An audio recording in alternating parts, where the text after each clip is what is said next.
What's going on, guys? I'm Chris, and it is the end of the month, which means it's time for another Blu-ray haul. I'm pretty pumped to talk about these titles. I have a pretty good stack here, and these are some of my favorite videos to do where I just get to sit down face-to-face with the viewers and just talk about Blu-rays that I love, because I really only buy movies that I love unless I get sent something that I haven't seen, or if I do have an occasional blind buy. So the first movie I picked up actually showed in the last Blu-ray hunt I did, I think, and that's Top Gun, the 1986 classic starring Tom Cruise. And I'm so pumped for Top Gun Maverick. I'm really upset that that movie got delayed, but I've seen this movie a handful of times, and I'm happy to finally own it on Blu-ray. I had the DVD, figured I would upgrade to the Blu-ray. I really like the slipcover with Maverick on the front.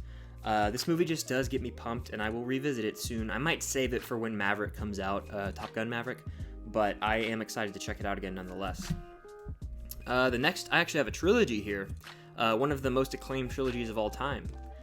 The Godfather Trilogy. I've seen the first two films, but it's been years, so I'm finally excited to sit down and give them a proper rewatch. I remember loving the first one. The second one I don't remember fully, because I was a lot younger when I saw it. But the third Godfather film I've actually never seen, so this will be a first-time watch for me. But I am planning to do a Godfather watch-through eventually. I'll probably set a day aside, or a day and a half or two, and I'll watch through all these movies. I'm excited to get back into them. I think Marlon Brando as the Godfather, beyond iconic. But it's Al Pacino that really has his time to shine in the first, and then the second film, of course. And the third I haven't seen, but I know like the iconic quote from it where he's like, "Just when I was out, you pull me back in." Something along those lines. Not really sure what it is, but I'm excited to get back into the Godfather movies. And next up I have a movie that I like. I don't care what anyone says. Mean Girls. I've seen this movie 2 or 3 times, and it's a really funny, well-written comedy starring Lindsay Lohan. And then you have Regina George, the character's name. She's played by Rachel McAdams, I want to say. It has Amanda Seyfried. There's a really good cast. Tina Fey is even in this movie. I saw her on the back. Yeah, this movie is a really funny movie, a really fun time, a nice, like, high school movie.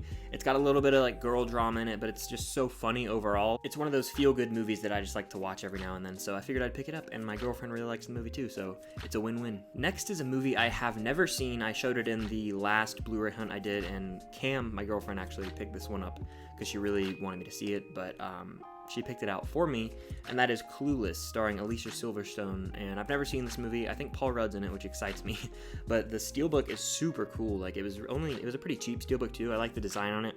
I really don't know much about this movie. I know there's a commercial going on that has like that girl in it, and I think she's like, what? Like, I don't really know much about the movie. So it's gonna be an interesting watch. I'll let you guys know if I love it or hate it if you follow me on Letterboxd. But I think it'll be a fun time. I might enjoy it. We'll have to wait and see though. And the next movie Cam also picked out for me, I haven't seen this one either, and that's Gifted, which stars Chris Evans, and that's like the main draw for me to want to check this movie out. I love him as Captain America. He's so good in defending Jacob and in Knives Out as Ransom, so he's never really missed for me. I even love him as the Human Torch, and in this movie called The Losers. If you've seen The Losers, comment down below, because not a lot of people have. I think it's a guilty pleasure for me. But I'm excited to visit this movie. I know that it's more personable, kind of like a single man dedicated to raising his spirited young niece, child prodigy. Seems like it's a pretty interesting concept, probably a sweet, heartfelt film. So yeah, I'm excited to watch this one soon. I haven't had time to watch it lately. I need to set some aside and watch it. It's only about an hour and a half. I think I'll end up enjoying it. This next movie is a special one because Nathan Jones, he also has a YouTube channel, sent it to me in the mail, which, thank you so much for sending that, man. I really did have a blast with this movie, and it's cool that I own a movie that you owned at one point. That's like something that not a lot of people can say. Nathan Jones has an awesome collection, and now I own a movie that he used to have, and that is Big Trouble in Little China, starring Kurt Russell. This is such a fun movie. Is it cheesy? Yes. Over the top? Very. But it's self-aware of what it is, and it's just such like a fun 80s action movie. I was pretty much entertained from start to finish here. I'm still wondering how I feel about the ending, because it doesn't really tie up certain things in the way that I would like. Kind of set up a sequel a little bit if you haven't seen the movie. But overall, it was just a blast. A movie that I will probably watch every 1 to 2 years just because it's such a fun time. I'd throw it on with some friends, or if I just want some entertaining, like, escapism action, I'll watch this movie. Cannot go wrong with Kurt Russell, especially 80s Kurt Russell. The next 2 movies I have gushed about on the channel for a long time. I owned the DVDs forever, had the first one on DVD, and I played like through this packet, like a treasure hunt, if that doesn't give it away, and that is National Treasure and National Treasure 2. These two movies are criminally underrated in my opinion. The first one I've seen probably 15, 20, 30 times. I don't even know. I remember we rented it from Blockbuster in 2004, and I watched it 2 or 3 times that weekend alone. And then I got the DVD, and I just watched it all the time in car rides and stuff. This is such a fun movie. Disney had like a golden age period where they would do these live action movies that were gold. Miracle and Remember the Titans are 2 sports movies, but they had Pirates, like the first Pirates. They had this. I really enjoy movies like in the 2010s, like Sorcerer's Apprentice and stuff like that. It wasn't as good, but I still saw it in theaters because I was a sucker for stuff like that. And then the second National Treasure, Book of Secrets, actually has better reviews on like Rotten Tomatoes and Metacritic, which shocks me because I prefer the first. But this one's really interesting, especially the lore around the President's Book of Secrets. What's on page 47? Who knows? And I really like how you get introduced to Ben Gates' mother in this movie. Mount Rushmore at the end is also really cool to see. And overall, it's just a really fun time. These two movies are so much fun to watch back to back. You can't take them too seriously because it is a very far-fetched plot for both, but I don't really care. I think that it's a blast. These are actually some of my favorite movies, probably like ever. Like if I had to pick a top 100 movies, I might cheat, put these together and put it on there because I've seen them more than a lot of other movies. So watch the National Treasure movies if you haven't, and just have a fun time. Like don't take them too seriously. They're just so fun. The next movie I have is actually a Best Picture winner. I've seen this movie twice. The first time I watched it, I then went back and watched it the same week, I want to say, and I might have seen it a third time. And that's American Beauty, starring Kevin Spacey. Very taboo to talk about, I know, but Annette Bening's also in this movie, and both of them, I know Kevin Spacey won the Oscar. I think Annette Bening was only nominated.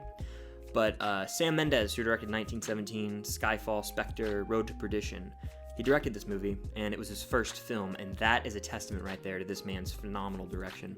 American Beauty is a movie that really touches on the American life from a unique perspective, especially as Kevin Spacey's character, Lester Burnham, is having like a midlife crisis. So it's interesting to see all these different points of views in this suburban family and how they all struggle, what's going on in their minds, and I think the performances and script are phenomenal. But what makes this movie golden for me is Thomas Newman's score, especially the opening score that plays when the movie starts and Kevin Spacey goes, "My name is Lester Burnham." But I love the American Beauty theme itself that plays when the plastic bag is blowing in the wind. Overall, this movie is probably a masterpiece, truth be told, and one that I need to revisit more because it could make its way up on my all-time favorites list. But American Beauty is phenomenal. I recommend you watch it if you haven't seen it. I know a lot of people in the community have seen it, but still, it's a great movie. Next is a movie that I conquered on the 100 Movies Project, and one directed by Paul Thomas Anderson, who I'm doing this director journey on right now. I have 2 more of his movies left to see. There will be an update for that soon. But the movie is phenomenal, and it floored me the first time I saw it. And that is Boogie Nights, directed by PTA, as I said, starring Mark Wahlberg as Dirk Diggler, John C. Reilly as Reed Rothschild. Burt Reynolds got an Oscar nom here, his first ever. Who else is in? Philip Seymour Hoffman's in this movie. Julianne Moore's in this movie. Phenomenal performances and cast across the board, but the movie is fantastic because of the way PTA builds tension. I remember the first time I saw Pulp Fiction. I remember the first time I saw Inglourious Basterds, and those cemented Tarantino as one of my favorite directors. The first time I watched Bastards in the bar scene, in the opening scene, the way the tension was built, like it just built for like 10 plus minutes. There's a scene in this film that does the same, and it was one of my favorite scenes in cinematic history. Phenomenal scene. And it's a long scene. The whole second half of this movie is more of the downfall, and the first half is like the rise. So it's kind of like the Wolf of Wall Street in that sense. The movie's about 2.5 hours long, just to give you a feel. I know a lot of people have seen Boogie Nights, but I love this movie. It's my favorite PTA movie, as I said, and man, it sparked a love for PTA. I went on to watch Magnolia, started the Director Journey series because of this movie, and it's just so phenomenal. You have to watch Boogie Nights if you haven't seen it. I could sit here and praise it all day, but I recommend you guys check it out yourself. And last but not least is a pretty cool release of a movie that I also watched on the 100 Movies Project.